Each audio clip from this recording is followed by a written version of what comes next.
I had been alone with my 4 children for 3 winters, and I told myself that was how I preferred it. December mornings in Wyoming territory came cold and unforgiving.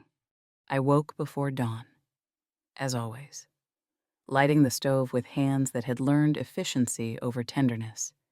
The cabin filled with the smell of burning pine. Mary stirred first, my eldest at 8 years old, already too serious for her age. She helped the twins into their dresses without being asked. That was what we'd become. A machine. No wasted motion, no room for weakness. Thomas, my 6-year-old, fetched water from the well. His small shoulders carried the yoke like a man 3 times his age. I watched him through the window, my chest tight with something I refused to name. Pride. Maybe. Or grief for the childhood he'd never have. "Mama, the twins need their hair braided," Mary said. "I'll do it after breakfast." We moved through our routine like dancers who'd rehearsed the steps 1,000 times. Emma and Sarah, 4 years old and identical, except for the small scar above Emma's left eyebrow, sat patiently while I worked tangles from their hair. They'd learned not to cry out. Crying accomplished nothing. The coffee was bitter. The way I'd learned to make it after my husband died. I'd forgotten sugar existed. Forgotten sweetness was possible. I poured myself a cup and stood at the window, looking out at the frozen landscape. Half a mile east sat James Garrett's ranch. I could see smoke rising from his chimney. We exchanged polite nods at Sunday service. Nothing more. People in town whispered about how I managed. I let them whisper.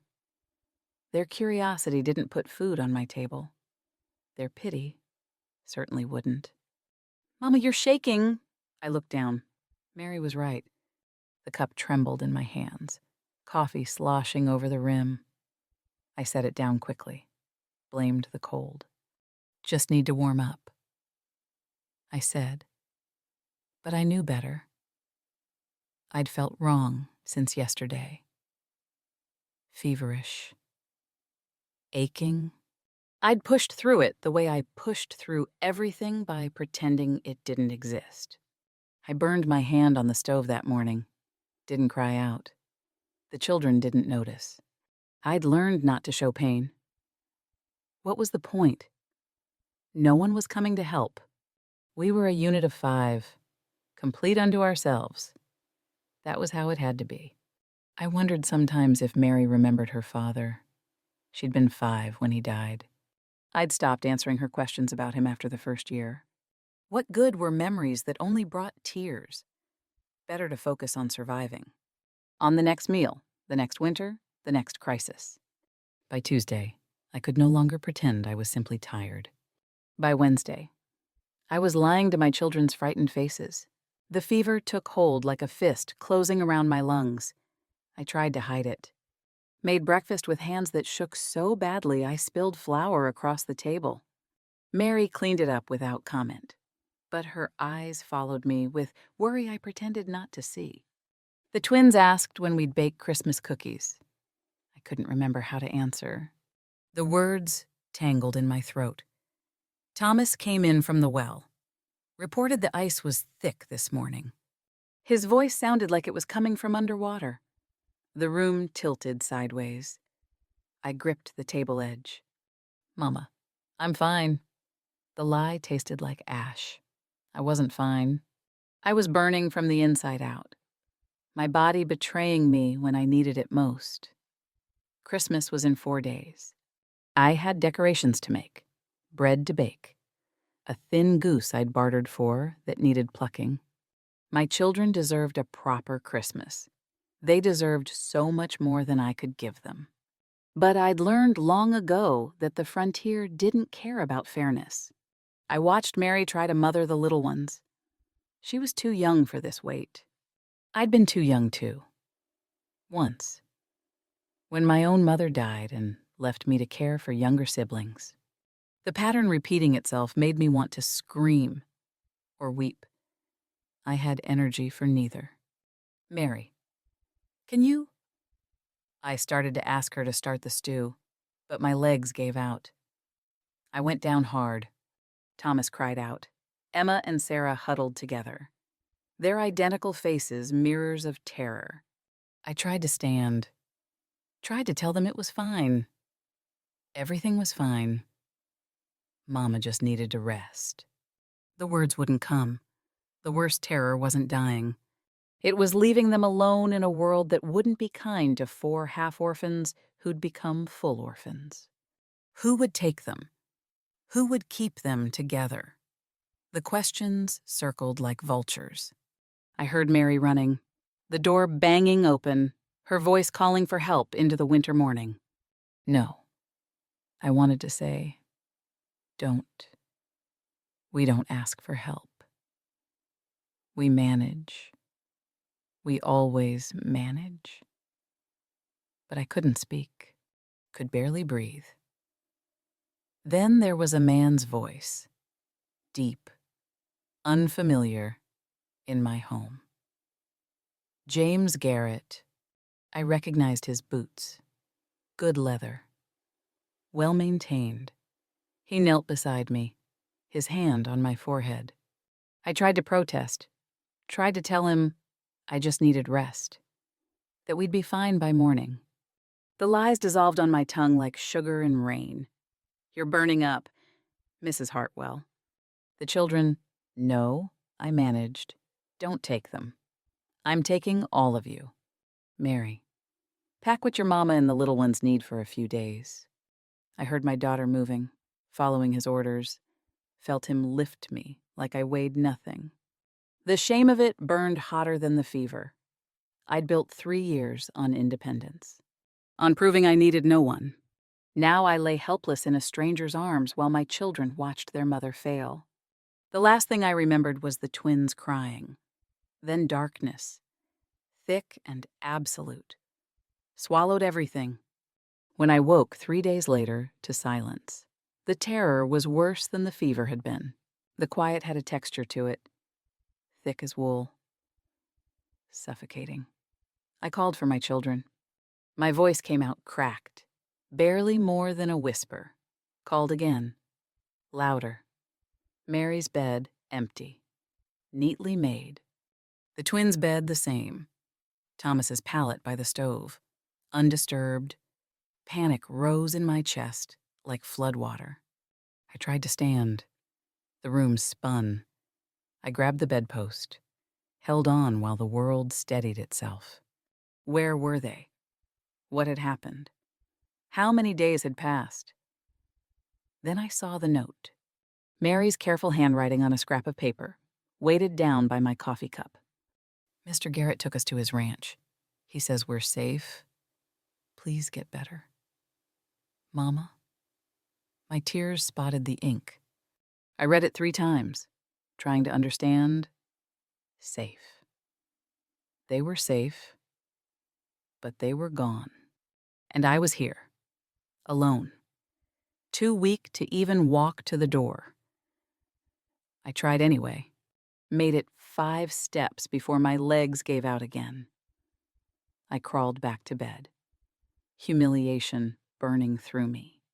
This was what I'd become, a woman who couldn't even stand, couldn't even reach her own children. The days blurred together. Fever came and went in waves. I'd wake to find the fire banked, fresh water by the bed, soup that I didn't remember making. It took me too long to realize someone was coming in while I slept. James Garrett appeared one evening. I was awake this time, sitting up with tremendous effort. He carried firewood and a covered pot. How are you feeling, Mrs. Hartwell? Where are my children? The words came out harsh, accusatory. Safe at my ranch? Mary's been teaching my hired hand to read. She's got your grit. He set the pot on the stove, began building up the fire. The little ones are well. Ate 3 helpings of stew last night.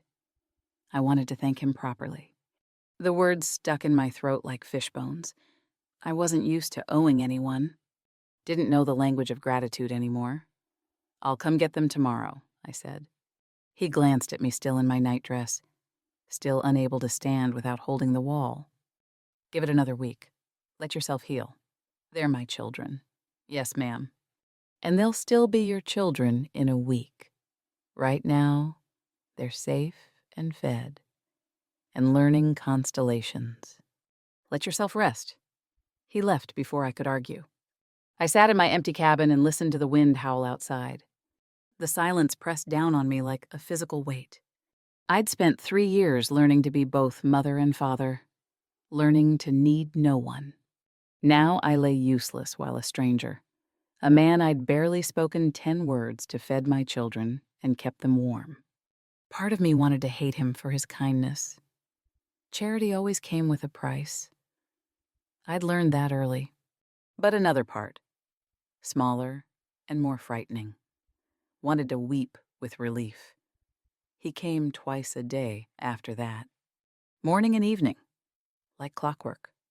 Brought soup, built up the fire, gave me brief reports on the children.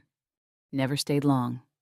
Never made me feel like I owed him anything more than I already did. I noticed things about him in those short visits. The way he moved with quiet efficiency. The calluses on his hands. The careful way he spoke about my children. Like they mattered to him. Like they were more than a burden he'd taken on out of neighborly duty. "Why are you doing this?" I asked one evening. He paused in the doorway. "Because someone should." That was all. No elaborate explanation, no expectation of gratitude or repayment. Just because someone should. 2 weeks passed before I could walk without holding the wall. 2 weeks of forced trust, forced dependence. 2 weeks of wondering what I'd find when I finally reached my children and whether they'd still need me when I finally walked to the Garrett Ranch. I expected to find my children counting the minutes until I arrived. Instead, I found them baking cookies. The smell hit me first: cinnamon, sugar, butter. Smells I'd almost forgotten existed. The door was unlocked. I pushed it open to warmth and light, and the sound of children's laughter. My children's laughter. Mary stood at a wooden table, reading aloud from a book I didn't recognize. Thomas sat beside a man who had to be the hired hand, both of them working on some kind of carving. And the twins, my shy. Quiet twins, sat on James Garrett's knees while he told them a story about a constellation called Orion. They noticed me slowly. Thomas first, then Mary. The twins turned, saw me, but didn't immediately scramble down from James's lap. That small hesitation cut deeper than any knife. "Mama." Mary ran to me finally. I held her tight, breathed in the smell of her hair. She smelled like cinnamon, like she'd been baking. "We made cookies, Mama," Emma said, sliding down from James's knee now. "Mr. James taught us." Mr. James? When had they started calling him that? When had they become comfortable enough with this stranger to give him a name? The twins showed me the cookies' lopsided stars and circles, more burnt than not. They were proud. I made myself smile, made myself praise their work, even as something ugly and small coiled in my chest. "Mama, Mr. James knows all the constellations," Mary said, pulling me toward the window. "He promised to show me Orion tonight. Can we stay, please?" I looked at James. He stood, setting the book aside. The hired hand excused himself, took Thomas with him to see the horses, leaving us alone with my children between us. "They've been brave as soldiers, Mrs. Hartwell," he said quietly, "but they missed you something fierce." First few nights were hard. The admission cost him something. I could see it in the careful way he spoke. He wasn't performing, wasn't trying to prove anything, just stating fact. "Thank you." I managed. The words felt inadequate. How do you thank someone for keeping your children alive? For keeping them not just alive, but happy neighborly duty, he said. But which neighbor would I have done this for? Which neighbor would have noticed we were in trouble at? All the children showed me everything. The room where they'd slept warm, clean, big enough for all four with space to spare. The horses they'd learned to feed. The books Mary had been reading. The carving Thomas was making. Every detail another knife between my ribs. I'd expected to find them desperate to come home. Instead, they begged to stay for supper. Please, Mama, Sarah, my quietest child, the one who barely spoke to anyone. Mr. James makes the best stew. And he tells stories, Emma added, about when he was little like us. I looked at James over their heads. He was watching me with something like understanding, like he knew exactly what this was costing me. One more night, I heard myself say, then home tomorrow. The children cheered. James nodded. I'll walk you back. Mrs. Hartwell, make sure you're settled. I should have said no, should have insisted I was fine. But the walk back looked very long suddenly, and I was still weaker than I wanted to admit. All right. I wondered when I'd started counting his footsteps. When had his silence become something I noticed? The children's voices faded behind us as we walked. The winter landscape stretched out silver and cold under a rising moon. They didn't need me, I said. Hadn't meant to say it aloud. They needed you every moment you were gone. But they're resilient, like their mother. They seem to like you better. He stopped walking, looked at me direct. They love you, Mrs. Hartwell. That's not something a few weeks can change. But yes, they liked having someone around. Children need community. You've been trying to be everything to them. That's too heavy a load for anyone. I wanted to argue, wanted to defend my 3 years of fierce independence. But I was so tired, and watching him with my children had shown me something I didn't want to see. They were happier with him. Around, more relaxed, more like children should be. Come for Christmas dinner tomorrow, he said. The children have been planning it, counting on it. I couldn't say no to their eager faces.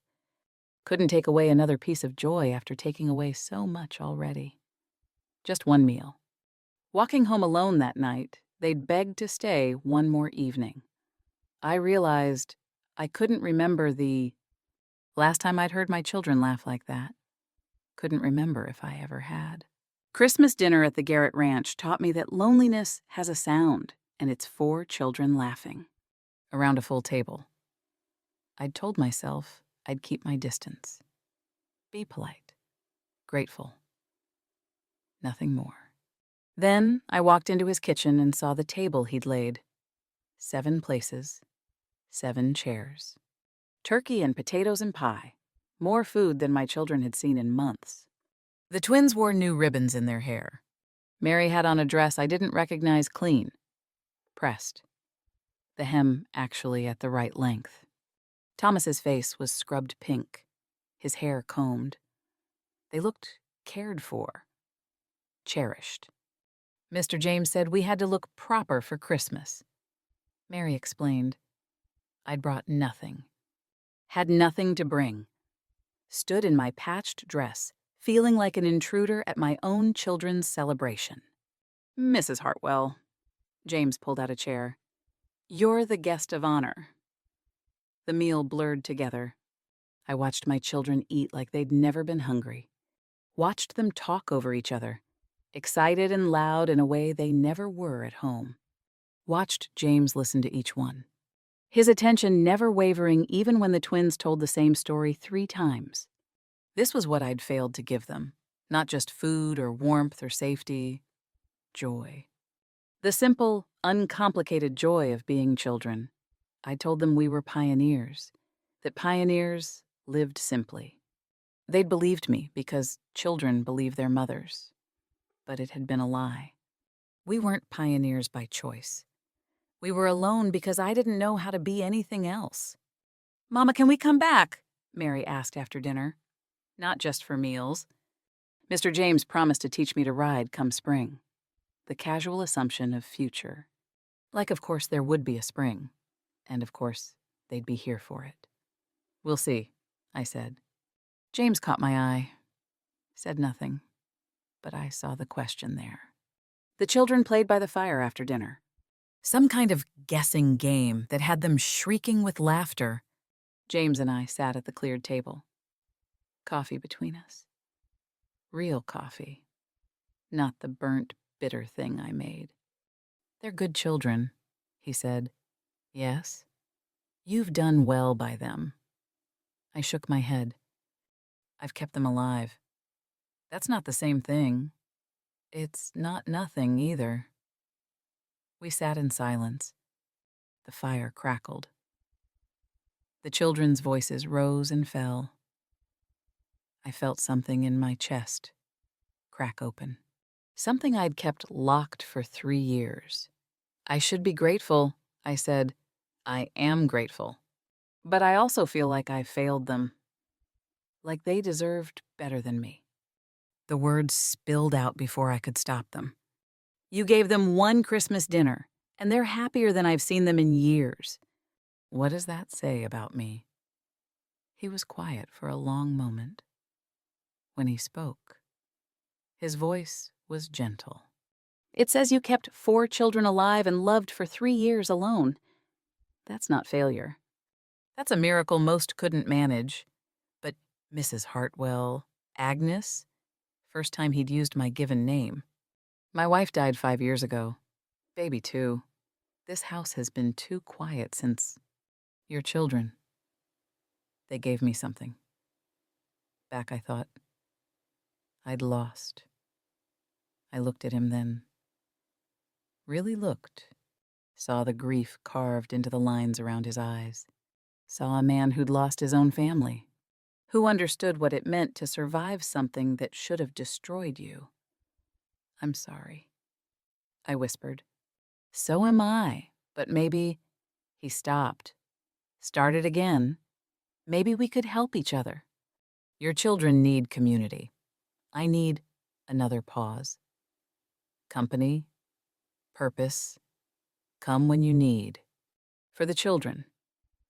We both knew it was more, but naming it would make it real. And real was dangerous. I walked home alone again that night. He'd offered to accompany me, but I'd refused. Needed the cold air to clear my head. Needed to think. I told myself I'd keep distance. Professional gratitude, nothing more.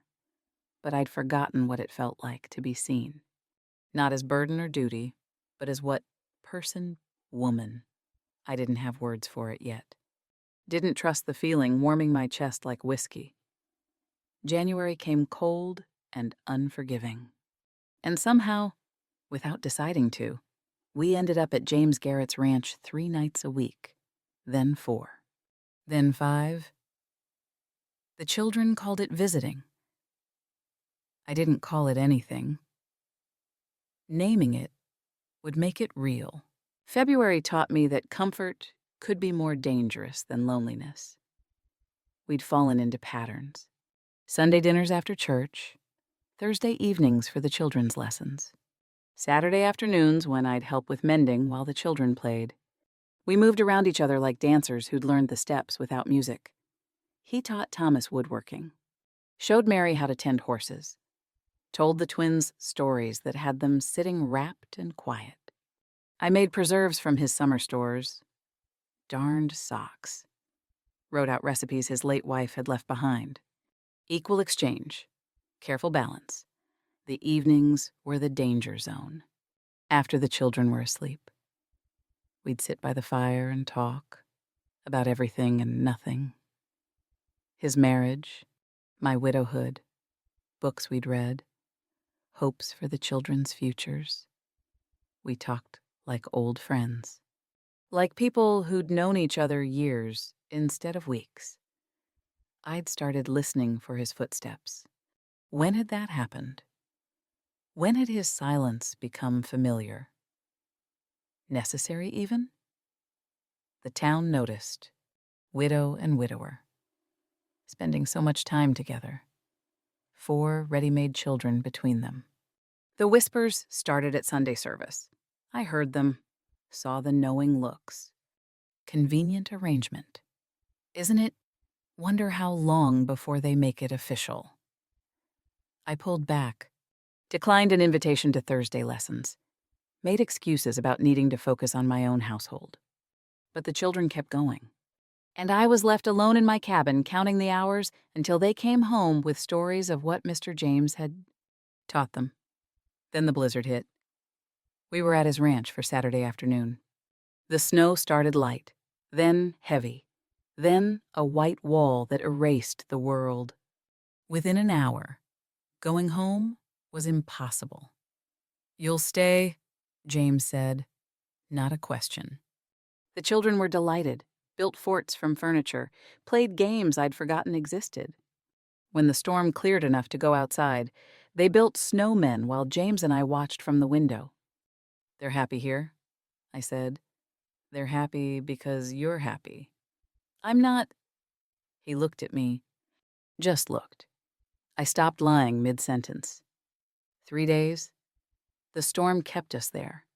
3 days of forced proximity, no escape, no walls to hide behind. I watched him with my children and felt something terrifying take root in my chest. The 3rd night, the children finally asleep. We sat by the fire, exhausted. The silence stretched comfortable between us until it wasn't comfortable anymore. Until it was charged with something neither of us was naming. His hand covered mine on the chair arm. I didn't know if it was accident or intention. Didn't pull away. My pulse was loud in my ears. "Agnes," I stood abruptly. "I should check on the children." His confusion hurt. His careful retreat hurt worse. I fled to the guest room, heart racing, hands shaking. This was too much. Too fast. Too dangerous. I was falling. I recognized the feeling from long ago, from the first time. But I was older now, wiser. I knew how falling ended broken bones, broken hearts, broken promises. When the storm cleared, I told him we needed to go home. His face went careful, neutral. Of course. And I hated the distance in those 2 words more than I'd hated anything in years. I decided in February that we needed to stop visiting the Garrett Ranch for 3 weeks. I made excuses. Told James we were busy. Told the children we needed to focus on our own home. They didn't understand. Neither did he. But I couldn't explain what I barely understood myself. I was protecting us. Protecting them from attachment that would hurt when it ended. Protecting myself from feeling too much for a man who'd been kind out of duty. Neighborly obligation extended too far. Once I was fully well, he'd realize he'd taken on more than he intended. Better to end it now. Cleanly. The children grew quiet. Stopped laughing. Mary asked once why we didn't visit Mr. James anymore. I gave her some excuse about imposing. She didn't believe me. 8 years old, and she could see right through me. Thomas cried himself to sleep one night. Tried to hide it, but I heard the twins stopped singing. The silence in our cabin grew thick again, suffocating. But at least it was safe. At least we were protected. Then Mary confronted me. "Why don't you like Mr. James anymore?" She stood in the doorway, small and fierce. Did he do something wrong? No, sweetheart. He didn't. Then why won't you let us see him? We love him. Mama. The truth of it broke something. They loved him. My children, who'd learned to guard their hearts as carefully as I guarded mine, had opened them to James Garrett, and I was punishing them for my fear.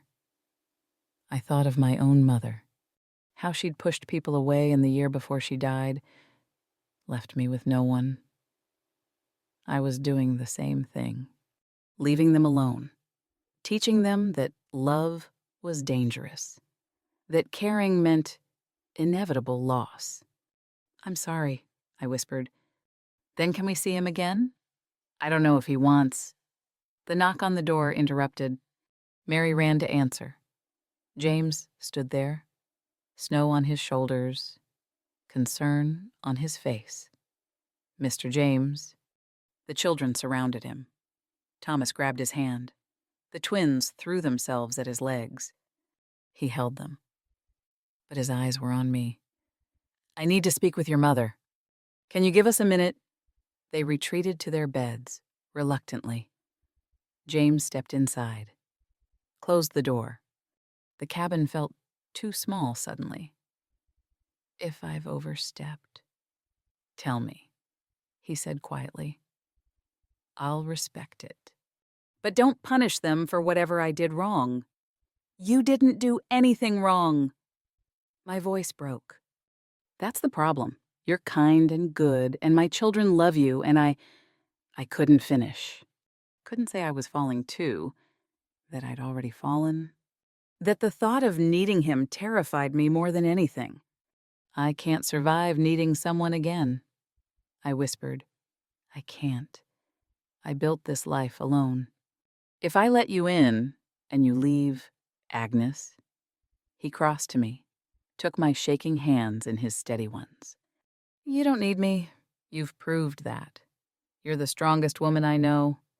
But maybe we could choose each other anyway. Need is desperation. Choice is strength." A small voice from the hallway.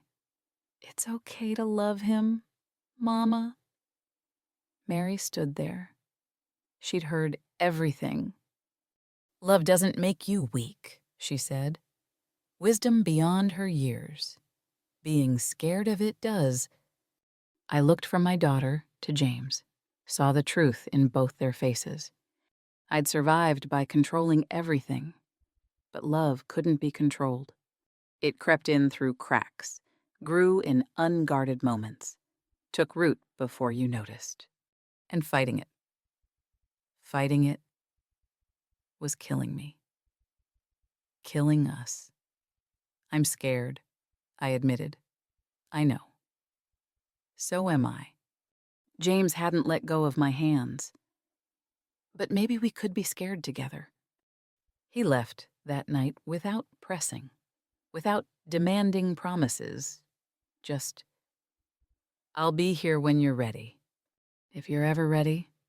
I sat in my empty cabin with 4 sleeping children and realized that, somewhere in the past months, empty had started feeling different. Emptiness had a name now. His absence.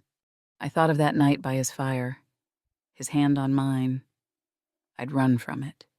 Run from the warmth, the possibility. What was I running toward safety? Or just more loneliness dressed up as independence? Mary's words echoed. When had my daughter become wiser than me? I'd spent 3 years proving I didn't need anyone. But James wasn't asking me to need him. He was asking me to want him. Those were different things entirely. And I did want him. God help me, I did. Spring came early that year, and with it, clarity. 3 weeks since his visit. 3 weeks of missing him like a physical ache. 3 weeks of watching my children watch the door, hoping he'd come back. 3 weeks of understanding. Finally. What I'd been too afraid to see.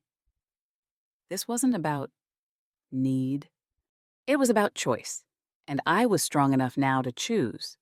I found the children in the cabin one April morning, all 4 of them quiet in a way that hurt to see. "If I asked you something," I said, "would you answer honestly?" They nodded, solemn. "If Mr. James were to become part of our family, permanent part, would that make you happy?" The transformation was instant. Thomas whooped. The twins started jumping. Mary just smiled. That knowing smile that said she'd been waiting for me to catch up. We already thought he was family. Mama. She said, of course they did. My children had understood long before I did. They'd chosen James the first week. I was the last one to accept what already existed. Then I think it's time I told him that. We walked to his ranch together, all 5 of us. I'd rehearsed words all morning, practiced how I'd say it. But my hands still trembled. Fear didn't disappear just because you chose to be brave. It just became something you walked through instead of ran from. I found him in the barn.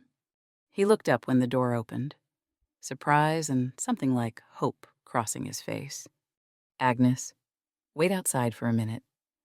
I told the children. They obeyed, unusually quiet.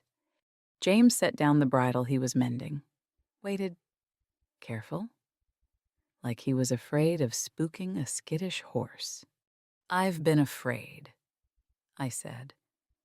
The words came easier than I expected. I'm probably still afraid.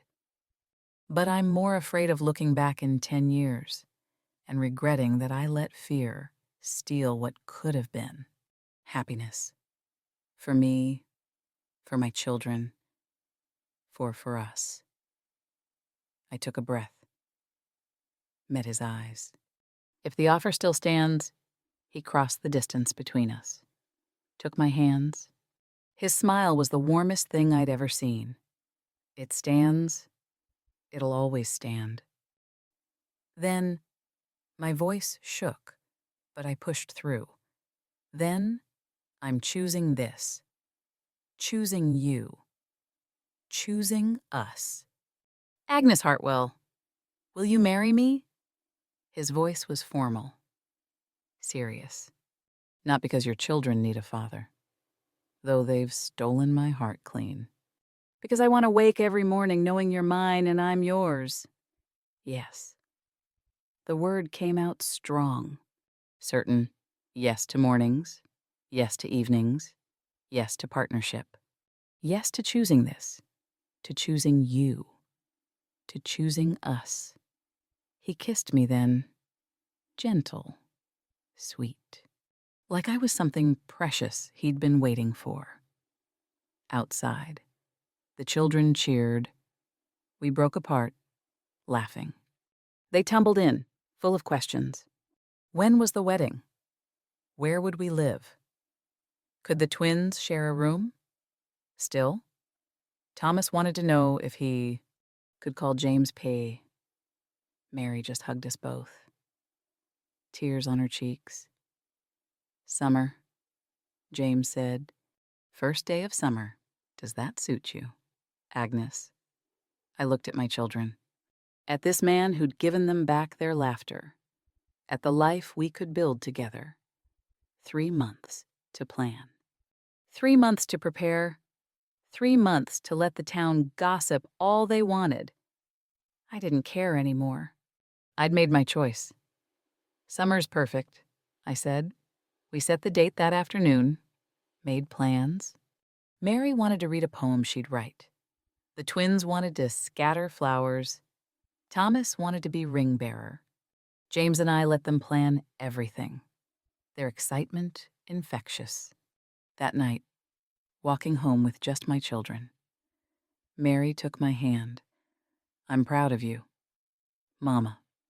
For what? For being brave enough to love again. Out of the mouths of 8-year-olds, I squeezed her hand. This daughter of mine who'd grown too wise, too young. I'm learning, I said, from you. And I was learning that strength wasn't refusing help, wasn't managing alone. Strength was knowing when to hold on and when to let in. Strength was trusting my own judgment that this man was worth the risk. I thought of Mary's earlier words, being scared of love makes you weak. My daughter had understood what took me 30 years to learn. Choosing felt like flying. We married on the first day of summer, with 4 children standing witness and a whole town celebrating the family we'd become. Mary read her poem something about families being chosen, about love growing in unexpected places. Her voice only shook once. The twins scattered wildflowers, more in their hair than on the ground. Thomas held the rings so carefully, his small face serious with the weight of responsibility. I wore my best dress, cleaned and pressed. James wore his Sunday suit. We stood in front of the preacher and said words I'd said once before. But they felt different this time. This wasn't young love. This wasn't necessity. This was choice. This was partnership.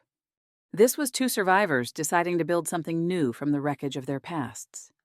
His vow, I promise to stand beside you, not in front of you, to be partner, not savior. My vow, I promise to let you in, even when it's hard, to choose us, every day, when he kissed me. The children cheered. The congregation applauded. Someone played a fiddle. It felt like the whole world was celebrating with us. The barn dance after stretched long into twilight. I danced with James, with my children, with neighbors who'd stopped whispering and started smiling. I had friends now. When had that happened? Somewhere in the past months. The isolation had ended. Not just because of James, because I'd finally let people in. We moved to his ranch the next day. The children each got their own room. I started planning a garden. James consulted me on ranch decisions, which stock to buy, which fields to rotate. True partnership. Equal voices in all things. Some women might have felt they'd lost independence in marriage. I felt I'd gained partnership. The difference was everything. The months rolled past, summer into fall. The children thrived visibly. Mary rode with confidence now. Thomas built birdhouses he sold in town. The twins sang constantly, their voices filling the house with music I'd thought was lost forever. I'd raised my children to be self-sufficient. Now I was teaching them something more important than community. Family. Love weren't weaknesses. They were the whole point. December came again. A year since the fever. A year since James had found us, and everything changed. I set the table for Christmas dinner, 7 plates again. +1 for the hired hand who'd become like family. My hand rested on my swollen belly. Baby coming spring. New life. New beginning. The children argued over who got the last piece of pie. Mary read by firelight. Thomas showed James his latest carving. The twins giggled over some private joke. This was my life now. Loud, full, messy, perfect. James caught my eye across the table. Smiled that quiet smile I'd learned meant I love you in his language. I smiled back. Our own conversation in silence. I thought of that Christmas I'd almost died. The terror of leaving my children alone. The shame of needing help. How strange that the worst moment had led to the best life. How strange that surrendering control had meant finally finding freedom. That Christmas taught me how to truly live. Taught me that strength wasn't refusing help or managing alone. Strength was knowing I was whole by myself and choosing partnership anyway. The difference was everything. I'd spent 3 years learning to need no one. James taught me that real strength was recognizing when someone was worth choosing, worth the risk, worth the vulnerability. The children were laughing. James was telling a story. The fire was warm. Snow fell soft outside. This was everything I'd thought I couldn't have. Everything I'd been too afraid to reach for. But I'd reached anyway, and found it waiting. "What are you thinking about?" James asked quietly. "How far we've come?" I said. How close I came to missing this. He took my hand under the table. "But you didn't miss it. You chose it." Yes, I'd chosen it. Chosen him. Chosen us. chosen to believe that love didn't have to end in loss. That letting someone in didn't make me weak. It made me whole. The twins begged for another story. Mary wanted to show me the star patterns she'd mapped. Thomas had questions about spring planting. The baby kicked under my hand. James squeezed my fingers gently. This was my family, built from crisis. Forged in vulnerability, chosen in strength. I looked around the table at these faces I loved and felt something like peace settle in my chest. The kind of peace that comes from finally being exactly where you're meant to be. "Tell us about when you were young, Ma," Sarah said. I started to speak, to share stories I'd kept locked away for years. And as I talked, I watched my children's faces light up. Watched James listen, like every word mattered. Felt the baby move. Felt myself, finally, fully home. That Christmas I learned to trust had given me everything. Not by taking away my strength, but by showing me what strength truly was.